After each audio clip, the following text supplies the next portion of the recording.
बोडण भरणे. घरात बाळ जन्मल्यावर बारशाच्या वेळी हा विधी करतात.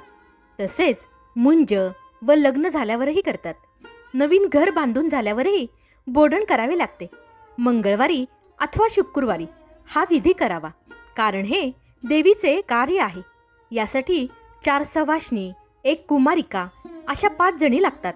5 गेज वस्त्रे, 5 कणकीचे दिवे, 5 सवाष्णींचे 5 महानैवेद्य, पंचामृत, पैसा, सुपारी, विडा, देवीची मूर्ती, देवीची लुगडी, लेणी हे सर्व कणकीचे तयार करावे.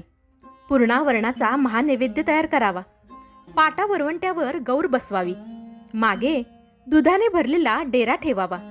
सवाष्णी व कुमारिकेची पूजा करावी. गणपतीची पूजा करून देवीला स्नान घालावे. कणकेचे दिवे लावावेत. पूर्णाचे महानैवेद्य एकत्र कालवून त्या काल्यात त्या 4 सवाष्णी व कुमारिकेने दुधा तुपाची धार धरावी. ते एकत्र केलेले बोडण व पंचामृत यांचा तीर्थप्रसाद सर्वांनी घ्यावा. भोजनानंतर 4 सवाष्णी व कुमारिका यांची ओटी भरावी. या व्रतामुळे घरात समृद्धी राहते.